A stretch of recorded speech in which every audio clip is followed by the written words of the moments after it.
బ్రతికినన్నాళ్ళు ఊరవతల బ్రతికారు. అర్ధాకలితో అలమటిస్తూ మరీ పస్తులుంటూ కాలం వెళ్లదీశారు. అనూహ్య రీతిలో తనలో ఒకడు చనిపోతే ఆ శవాన్ని సైతం పూడ్చిపెట్టలేని ఆ అభాగ్యులు కాస్త ఆ ఒక్క శవంతో 2 రోజుల పాటు జాగారం చేస్తూ మరీ కాలం వెళ్లదీస్తూ కన్నీటి పర్యంతమవుతున్నటువంటి ఘటనకు పలువురు తీవ్ర స్థాయిలో చలించిపోతున్నటువంటి పరిస్థితి మనం చూస్తున్నాం. హృదయ విదారక ఘటన, హృదయం ద్రవింపజేసే ఈ సన్నివేశాన్ని చూస్తూ మరికొంతమంది చలించిపోతున్నటువంటి పరిస్థితి మనం చూస్తున్నాం. ఆంధ్రప్రదేశ్కు సంబంధించి కృష్ణా జిల్లాలోని నందిగామ గ్రామంలో చోటు చేసుకున్నటువంటి హృదయ విదారక ఘటన పలు హృదయాలను ద్రవింపజేయగా మరికొన్ని హృదయాలను చలించిపోయేలా చేస్తున్నటువంటి పరిస్థితి మనం చూస్తున్నాం. నందిగామలో ఈగ రాంబాబు అనేటటువంటి వ్యక్తి అనారోగ్యం బారిన పడి ఇటీవల కాలంలో మృత్యువాత పడినటువంటి నేపథ్యంలో ఆ శవాన్ని పూడ్చిపెట్టేందుకైతే అక్కడ ఉన్నటువంటి గ్రామస్తులు ససయమీరా అంటూనే పూడ్చిపెట్టడానికి 6 అడుగుల జాగ కూడా ఇవ్వకుండా అడ్డు తగిలినటువంటి ఉదంతం మాత్రం పూర్తి స్థాయిలో పలువురిని కంటతడి పెట్టించినటువంటి పరిస్థితి మనం చూస్తున్నాం. ఏం చేయాలో తెలియక దిక్కుతోచని స్థితిలో ఆ అభాగ్యులు కాస్త కన్నీటి పర్యంతమవుతూనే తన శవాన్ని కళ్ళ ముందు పెట్టుకొని పూర్తి స్థాయిలో జాగారం చేస్తూ దాదాపు 48 గంటల పాటు ఆ గ్రామంలోనే ఉండిపోవాల్సినటువంటి పరిస్థితి ఏర్పడిందంటే ఏ కాలంలో ఉన్నాం, ఏ సమాజంలో మనం బ్రతుకుతున్నామంటూ ఆ ఘటన మనకు ప్రశ్నించే ప్రయత్నం చేస్తున్నటువంటి పరిస్థితి మనం చూస్తున్నాం. ఈగ రాంబాబు చనిపోయినటువంటి నేపథ్యంలో తమ కుటుంబ సభ్యులంతా కలిసి అక్కడ గ్రామస్తులందరి దగ్గరికి వెళ్ళి మొరపెట్టుకుంటూనే 6 అడుగుల జాగా ఇవ్వండి మహాప్రభు, శవాన్ని పూడ్చిపెట్టాలంటూ కూడా ఆర్తనాదాలు పెడుతున్నటువంటి నేపథ్యంలో ఎంతకి కాళ్ళ వేళ్ళ పడి అర్థించినప్పటికీ కూడా కనికరం లేని ఆ గ్రామస్తులు కాస్త కాలదన్నే ప్రయత్నం చేస్తూనే తలదన్నే ప్రయత్నం కూడా చేసినటువంటి పరిస్థితి మనం చూస్తున్నాం. సంచర జీవనం సాగిస్తూ కాలం వెళ్లదీస్తున్న ఈగ రాంబాబు ఫ్యామిలీ పూర్తి స్థాయిలో ఎట్టకెలకైతే ఆ కన్నీటి పర్యంతమవుతూనే ఈగ రాంబాబును పూడ్చిపెట్టాలి, అంతక సంస్కారాలకు అడ్డు తగలకుండా చూడండి, అడ్డు తగలకుండా ఉండాలి, అదే సందర్భంలో కాస్త 6 అడుగుల జాగ మాత్రం ఇవ్వండి అంటూ కూడా గ్రామస్తులను కాళ్ళ వేళ్ళ పడి బ్రతిమిలాడినప్పటికీ కూడా ఏమాత్రం ఫలితం లేకుండా పోయింది.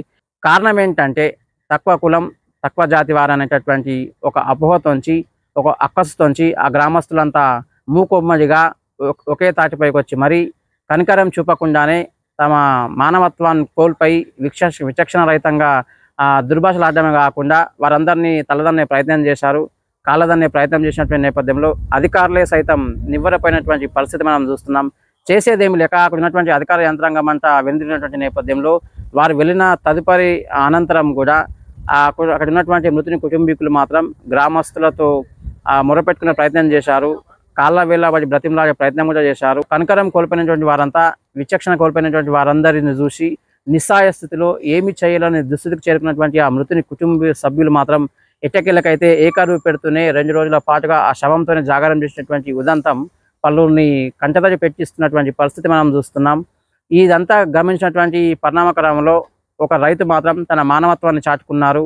అక్కడ 7 శ్మశాన వాటికలు ఉన్నప్పటికీ కూడా ఏ వర్గీయులు సైతం శవాన్ని పూడ్చిపెట్టేందుకు నిరాకరించడంతో పాటు కనీసం అనుమతించకపోవడంతో ఒక రైతు మాత్రం తన మానవత్వాన్ని చాటుకోవడమే కాకుండా ముందుకొచ్చి వారందరికీ కొండంత బలాన్ని ఇచ్చినటువంటి పరిస్థితి మనం చూస్తున్నాం.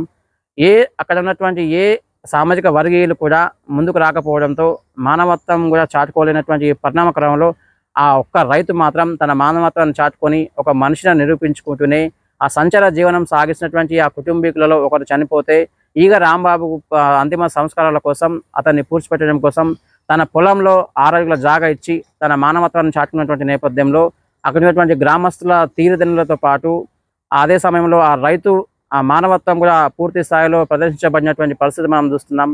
కన్నీటి పర్యంతమవుతూనే కాలం వెళ్లదీస్తూ 2 రోజుల పాటు తన శవంతోనే జాగారం చేసినటువంటి ఆ కుటుంబ సభ్యులంతా గుండెలు అవిసేలా రోధిస్తూ ఏకరువు పెడుతూ మరి ఆ రైతుకున్నటువంటి స్వభావం, ఆ రైతుకున్నటువంటి మానవత్వం తమ గ్రామస్తులకు లేకపాయంటూ కన్నీటి పర్యంతమవుతూనే ఆ శవాన్ని పూడ్చినటువంటి ఆ ఘటన, ఆ దుర్ఘటన ఆద్యంతం ఉత్కంఠ భరతాన్ని తలపిస్తున్నటువంటి పరిస్థితి మనం చూస్తున్నాం.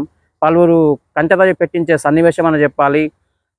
తమ అందరికీ కూడా ఆ గ్రామంలో ఆధార్ కార్డులు ఉన్నప్పటికీ కూడా తమను వెలేసినట్టు, అంటరానితనంగా చూపినట్టు, అంటరాని వారంటూ పలు నిందలు మోసినప్పటికీ కూడా ఆ గ్రామస్తులంతా తమ వారేనని భావించినప్పటికీ కూడా వారందరికీ చేదు అనుభవమే ఎదురైంది.